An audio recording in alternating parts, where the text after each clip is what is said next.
Vamos a iniciar la sesión general de este miércoles a cargo de microbiología con los recién mayores, Sergio y Nuria. Micro. No, de oftalmología. Así que cuando queráis podéis empezar. ¿Se me oye? ¿Hola? Sí. Vale. Bueno, buenos días a todos. Como ha dicho Rafa, somos Sergio y Nuria, los residentes de tercer año, pero de oftalmología, no de micro. Y os vamos a dar nuestra sesión clínica acerca del control de la miopía en el niño. Este es el índice que vamos a llevar un poquito a lo largo de toda nuestra sesión. En primer lugar, os quiero poner en contexto y os voy a dar una serie de datos epidemiológicos para que entendáis un poquito en qué punto está la miopía actualmente en el mundo y también para que entendamos hacia qué tendencia está yendo la miopía. Pues bien, según el estudio de Olsen y sus colaboradores, que fue publicado en el Ophthalmology en el año 2016, intentó inferir un poquito cuál va a ser la cantidad de miopía que va a existir en la población mundial en los próximos años. Este estudio fue publicado en el 2016, como he dicho, y en esta gráfica que estamos viendo aquí, aproximadamente vamos a ir desde un 23% de la población mundial afectada por la miopía hasta prácticamente el 50% de la población mundial, con todo lo que ello implica desde el punto de vista de afectación de la función visual en función del mayor o menor grado de miopía que los pacientes presenten. En esta otra gráfica del mismo estudio también se analizó cuál va a ser la prevalencia de la miopía y de la alta miopía en esta misma población en el 2050. Como vemos, va a haber 5.000 millones de miopes, de los cuales 1.000 millones van a ser altos miopes.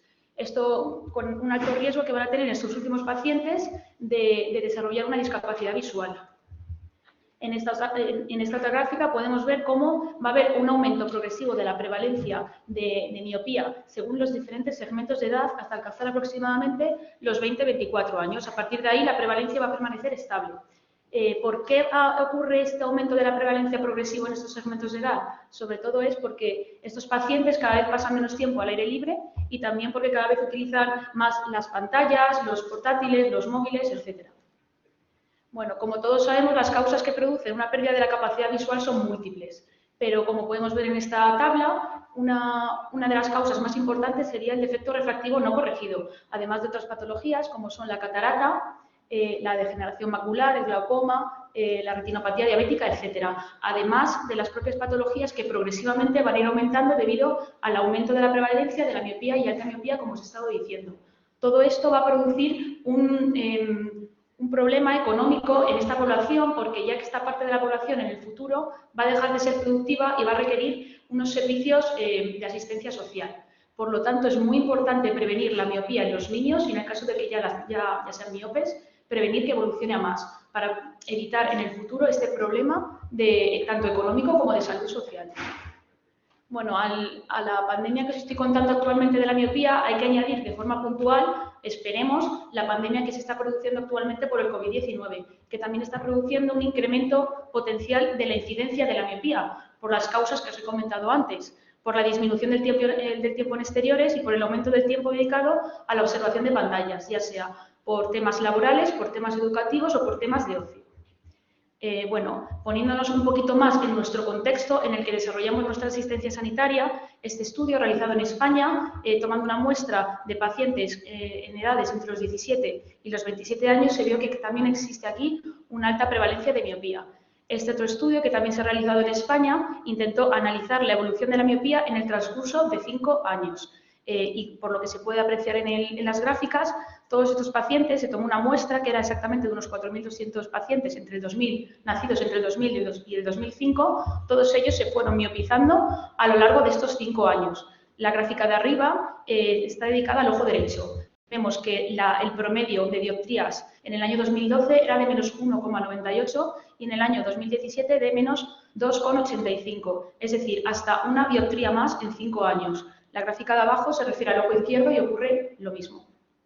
Bueno, no toda la miopía tiene la misma capacidad de producir discapacidad visual. Se define miopía como aquel defecto refractivo por debajo de menos 0,50 dioptrías. Baja miopía entre menos 0,50 y menos y alta miopía a partir de menos 6 dioptrías. Generalmente relacionamos la miopía patológica con la alta miopía, pero es verdad que valores que están por debajo de la alta miopía también pueden llegar a producir una miopía patológica con alteraciones estructurales.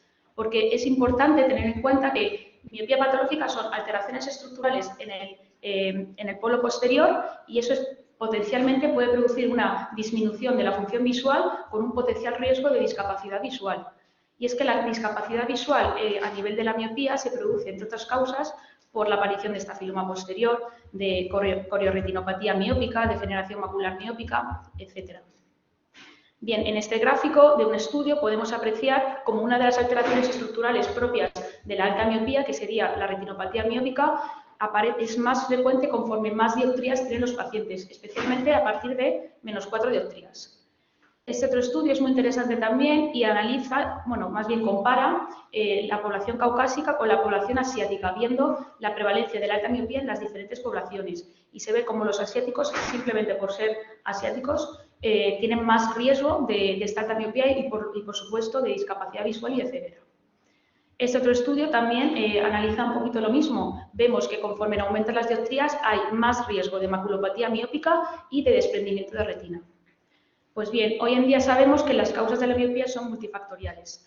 Tenemos claro que es importante la genética y también los factores ópticos y el entorno. Estos últimos es importante conocerlos para así, de esa forma, elaborar una serie de estrategias para prevenir en los niños que aparezca la miopía y, si ya son miopes, prevenir que evolucionen a más. Desde el momento del nacimiento, el ojo tiene un proceso de crecimiento hasta que se estabiliza. Y en este proceso de crecimiento es importante que en la retina se forme una imagen clara y nítida. Hoy en día sabemos que no es la fóvea lo realmente importante para el crecimiento axial del ojo. Lo realmente importante es la retina periférica. En este estudio deprivaron determinadas zonas de la retina periférica y se vio que en estas zonas donde la imagen no era ni clara ni nítida, se producía un crecimiento axial, en comparación con las zonas donde sí que había una imagen clara y nítida.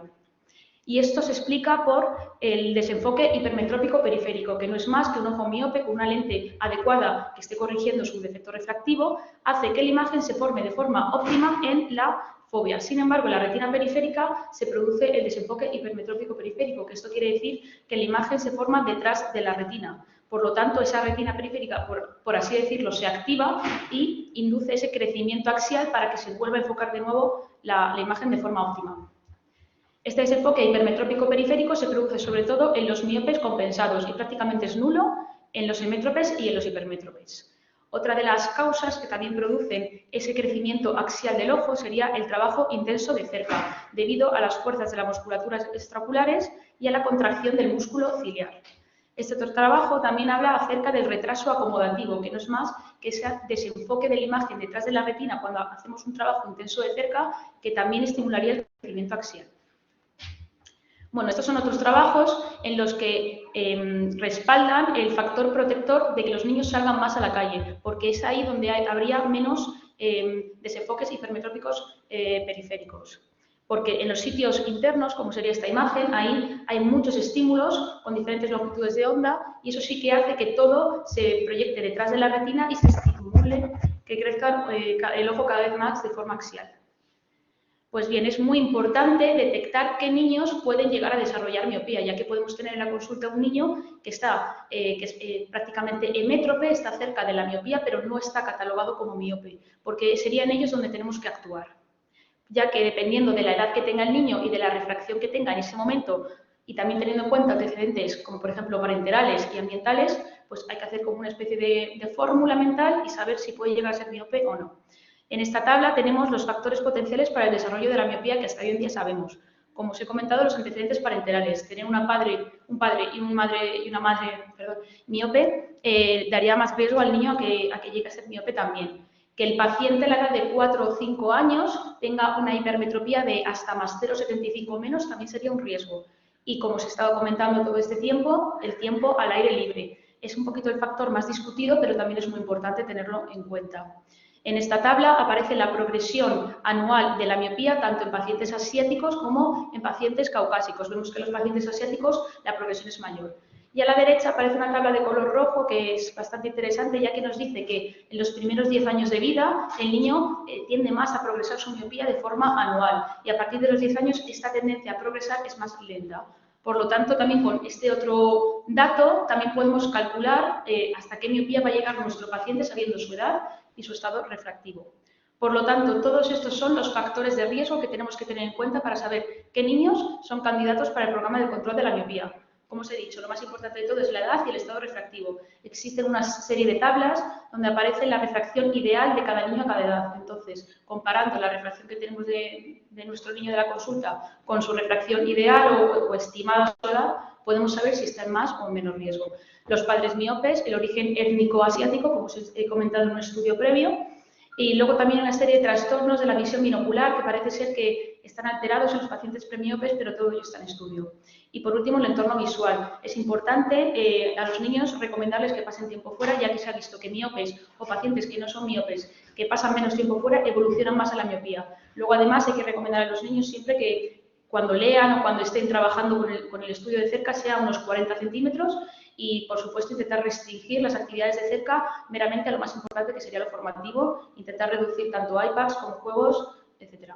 Os paso con mi compañero. Bueno, buenos días.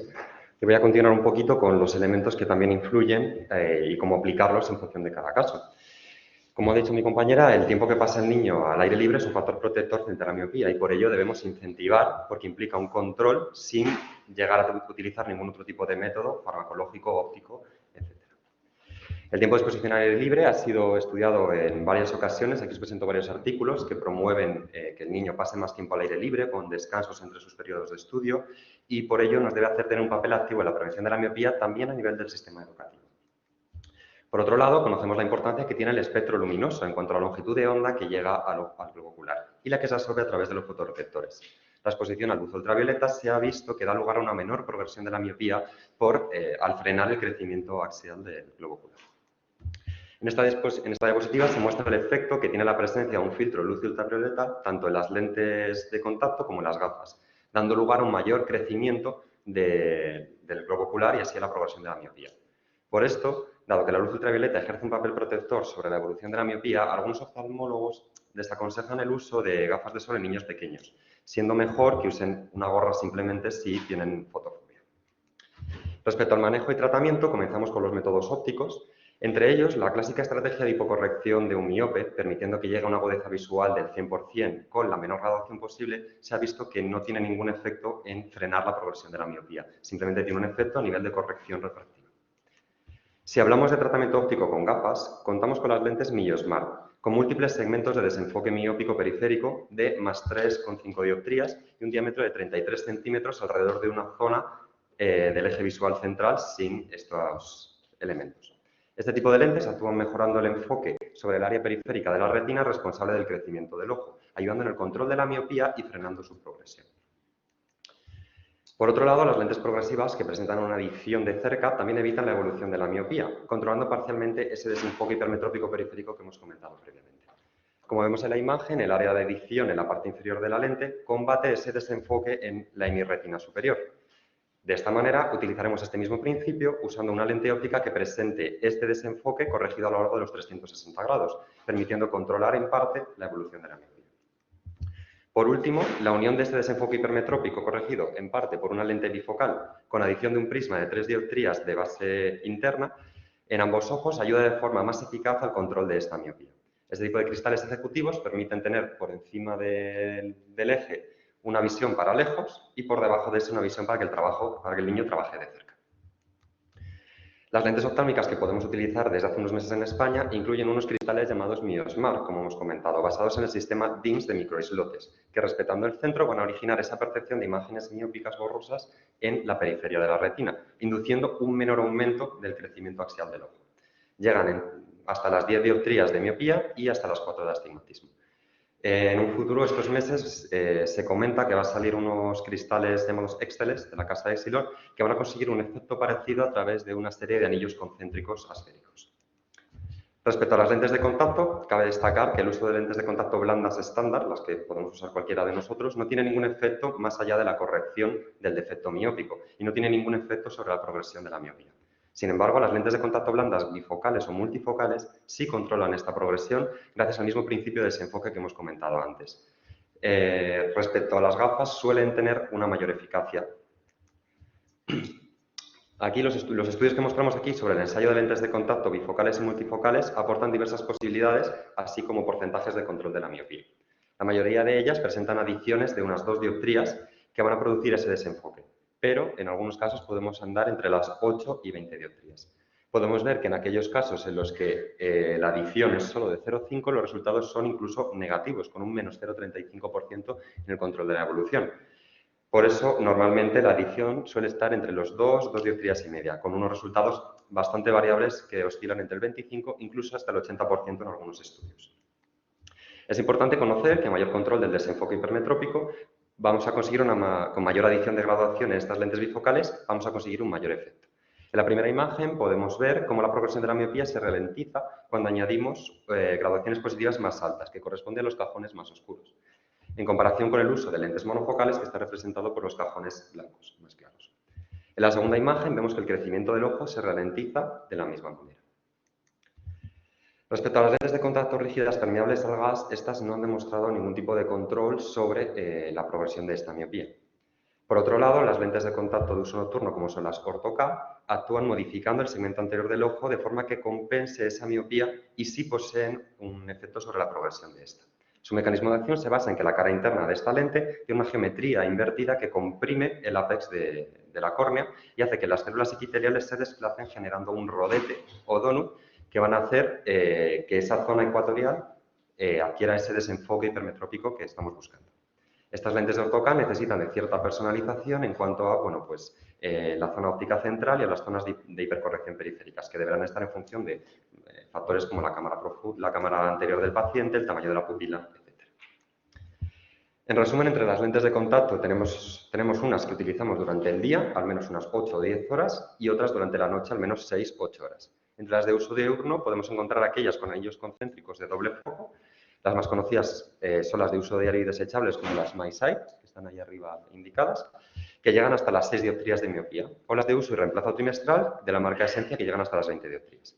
Hay otras que se basan en la profundidad de foco o de foco expandido, que son las Milo, que llegan hasta las 15 dioptrías, o las Natural Vue hasta las 12 dioptrías. Por último, comentar que existen unas lentes de contacto diseñadas originalmente para presbitas, que se ha visto que también pueden tener cierto efecto en frenar esta progresión. Frente a las lentes de uso diurno, tenemos las de uso nocturno, como las Ortho-K, que ya hemos comentado previamente, y la más típica es la CERTE, que llega con unas 6 dioptrías, o las Alexa, que llegan hasta 8. Si hablamos de métodos farmacológicos, la atropina es la principal herramienta para frenar el desarrollo de esta miopía. Pero ello tiene a su vez una serie de problemas en relación con sus efectos adversos: la midriasis, la visión borrosa, problemas de acomodación, conjuntivitis alérgicas y, en casos más graves, incluso náuseas o vómitos. Si bien se suele empezar con un 0,01%, a la vez indicamos con más frecuencia el inicio con dosis de 0,02. Para ello nos basamos en el estudio LAM, donde se compararon 3 concentraciones, 0,01, 0,02 y 0,05, demostrando que la eficacia era mucho mayor en 0,02 con una diferencia mínima respecto a las reacciones adversas. Esto ya no sucedía así con la concentración de 0,05, donde las reacciones adversas sí que eran más llamativas. En función de la concentración del fármaco podemos encontrar un mayor o menor efecto, pero también hay que puntualizar que a menor concentración, menor efecto y además mayor rebote. Respecto a las pautas de tratamiento, vamos a empezar dependiendo de si el niño ya es portador de lentes de contacto o si todavía no las usa. Si el niño ya es portador de lentes de contacto, vamos a hacer un control con el tipo de lentes que ya hemos comentado antes. Y si en 6 meses hay una progresión o la biometría aumenta más de 0,1 milímetros, vamos a añadir la atropina al 0,01. En el resto de niños donde no tenemos lentes de contacto, empezamos primero por la atropina. Y hacemos lo mismo. Si a los 6 meses vemos que la miopía no está controlada y hay un aumento, aplicamos el tratamiento óptico. En menores de 9 años se pueden usar lentes de contacto diarias, si bien es verdad que en niños menores de 5 años no tendemos a usarlas por las complicaciones potenciales que puede tener. O usamos cristales tipo Miosmar con los paneles estos de desenfoque. En mayores de 9 años, hasta las 6 dioptrías, podemos utilizar las Ortho-K nocturnas, y en mayores de 6 dioptrías ya pasamos a los cristales de las gafas u otras lentillas de uso diario. Si no se puede añadir este tratamiento óptico por intolerancia a las lentes de contacto o lo que sea, podemos probar a subir la atropina a 0,05 y añadir unos cristales fotocromáticos para intentar evitar un poco la fotofobia que se va a producir por la dilatación pupilar. Aquí podemos ver un poco, a modo de resumen de las diapositivas previas, un poco la epidemiología, los factores de riesgo que hemos comentado previamente, las complicaciones, así como el manejo terapéutico de la miopía. Bueno, una vez desarrolladas las diferentes alternativas de tratamiento, vamos a ver cómo aplicarlas en nuestros pacientes. La información a los padres es fundamental, aportando datos de eficacia, posibles beneficio-riesgo, así como hacerles entender que hay datos que aún desconocemos y que estos tratamientos están en constante revisión.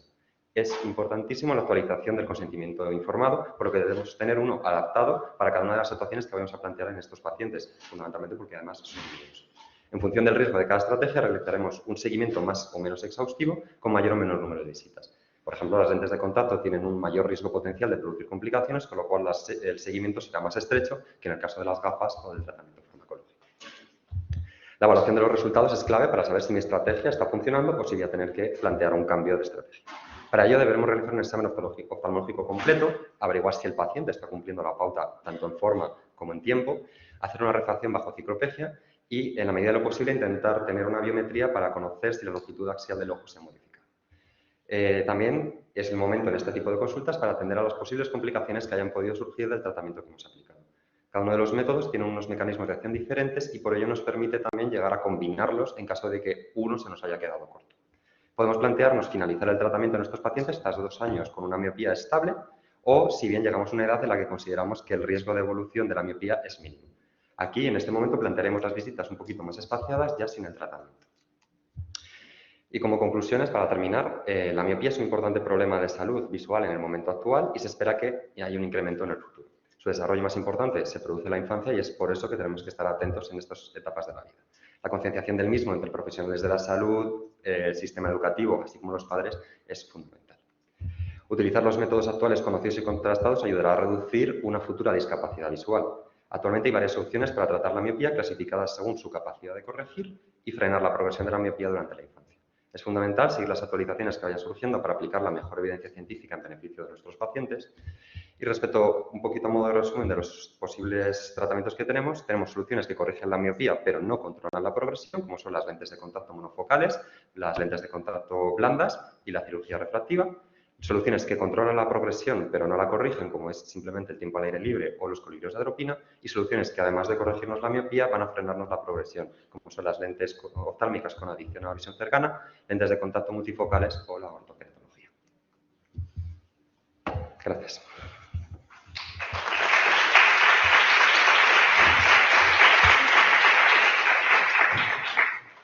Enhorabuena, bastante interesante para los que somos miopes. ¿Alguna pregunta por ahí? ¿Nada? No sé si podéis acabar la pregunta. Sería la primera. Bueno, pues nada, enhorabuena de nuevo y gracias por la sesión. Nos vemos en el